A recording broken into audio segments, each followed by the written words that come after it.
और इस पर पूरी बातचीत करने के लिए इस समय पर Pradeep Jindal, all India pulses importer association के दिल्ली कन्वेयर हमारे साथ फोन लाइन पर मौजूद है। प्रदीप जी, स्वागत है आपका। प्रदीप जी, सरकार कहीं ना कहीं दालों के इंपोर्ट ड्यूटी में इजाफा कर सकती है, क्योंकि सरकार को ऐसा लग रहा है कि पल्सेस की जो कीमतें आसमान छू रही थी, अब लगता है कि काफी नीचे आ चुकी हैं और इससे किसानों को नुकसान कहीं ना कहीं झेलना पड़ सकता है। और अगर इंपोर्ट ड्यूटी लगा दी जाती है और बढ़ा दी जाती है तो इसका कीमतों पर सीधा सीधा असर देखने को मिलेगा।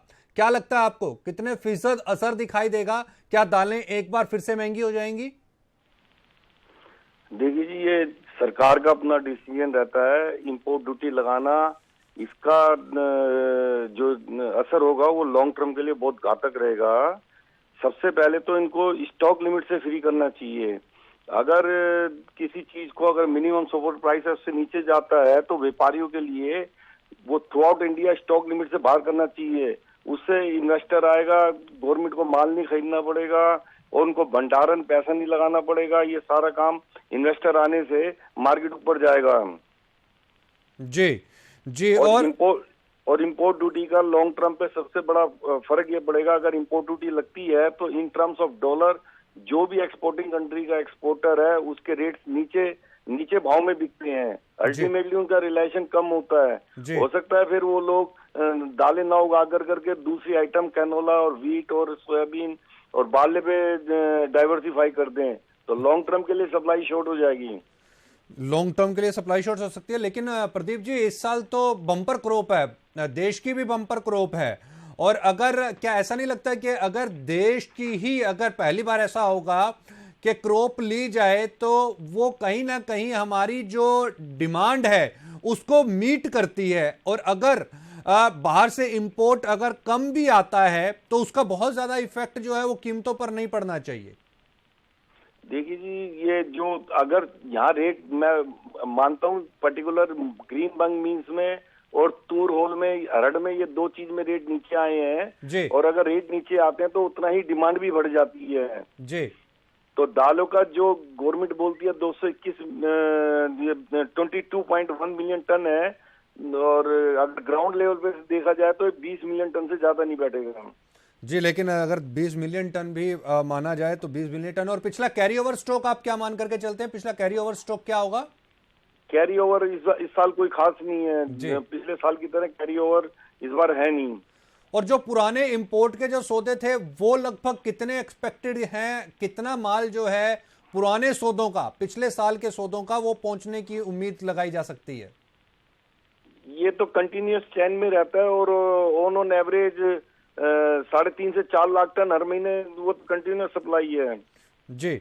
3.5 से 4 लाख मीट्रिक टन तुअर की सप्लाई यहाँ पर अब हर महीने देखने को मिल सकती है। और ओवरऑल ट्रेडर्स को यहाँ पे क्या एक्सपेक्ट करना चाहिए, तेजी या मंदी? ये 3.5 से 4 लाख टन में सारी सब प्रकार की दालों का बता रहा हूँ। और तुअर का तो मेन सप्लायर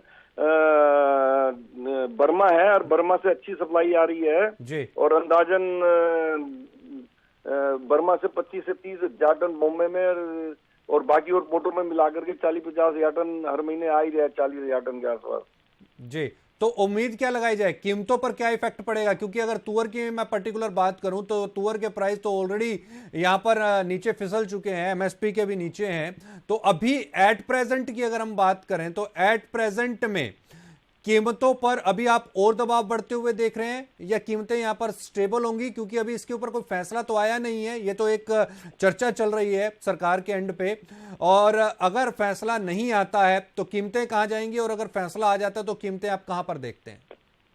अभी तक ये जो जितना सरकार ने जब से ड्यूटी अनाउंस किया है और एक्चुअल लो लेवल पे डिमांड भी आने के बाद 400 से 500 रुपए ऑलरेडी तुअर बढ़ चुका है जी। 700 से 800 रुपए ऑलरेडी ग्रीन मंग बीन्स बढ़ चुका है जी। और जो अराइवल का हैवी प्रेशर था इस दरमियान गवर्नमेंट ने खुद प्रोक्योरमेंट किया है। मेरे ख्याल 8 लाख टन से ऊपर वो तुअर होल का उन्होंने प्रोजेक्ट कर वो प्रोक्योर कर चुके हैं तुअर होल को। जी जी। और क्या लगता है, आप ऊपर में लेवल क्या देख रहे हैं? लेवल नहीं बता रहे प्रदीप जी आप? ये जो इंडियन गवर्नमेंट ने अफ्रीकन गवर्नमेंट के साथ टाई अप किया था जी कि मोजाम्बिक गवर्नमेंट से और अफ्रीकन गवर्नमेंट से कि उनके लिए माल उगाएं, अगर इस तरह की रूमर जारी है तो हमारी भी एक दो बार मलावी और अफ्रीकन कंट्रियों से बात होती है, तो कहीं ना कहीं they are shaking their trust on Indian government कि कल को इम्पोर्ट ड्यूटी लगा देगी, और one way they are requested to grow for them. जी जी, यानी क्या कि एक बड़ा एक चैलेंज हो सकता है इस तरीके की, जिस तरीके की कन्वर्सेशन इस समय पर मोजाम्बिक गवर्नमेंट और इंडियन गवर्नमेंट के बीच में चल रही है, क्या वहां पे एक प्रश्न चिन्ह लग सकता है इस तरीके की अगर इंपोर्ट ड्यूटी लगाई जाती है तो? श्योरली अगर इंपोर्ट ड्यूटी लगाई जा सकती है तो इन टर्म्स ऑफ डॉलर उनका प्राइस रिलेशन तो कम हो जाएगा ना। जी जी, बिल्कुल निश्चित तौर के ऊपर ये कम हो जाएगा और प्राइजेस के ऊपर भी हम इम्पैक्ट देखेंगे और कहीं ना कहीं इसे ट्रेड भी अफेक्ट करेगा। बहुत बहुत शुक्रिया प्रदीप जी इस तमाम जानकारी के लिए। प्रदीप जी के मुताबिक हालांकि ऑलरेडी जब से सरकार ने इस पर इंपोर्ट ड्यूटी पर मंथन शुरू किया है और उस पर विचार करना शुरू किया है, उसके बाद से लगातार हमने तुअर की कीमतों के अंदर इजाफा आते हुए देखा है। तकरीबन 400 से 500 रुपए प्रति क्विंटल का इजाफा हम देख चुके हैं और दूसरी दालें भी तकरीबन 700 से 800 रुपए प्रति क्विंटल तक बढ़ चुकी हैं।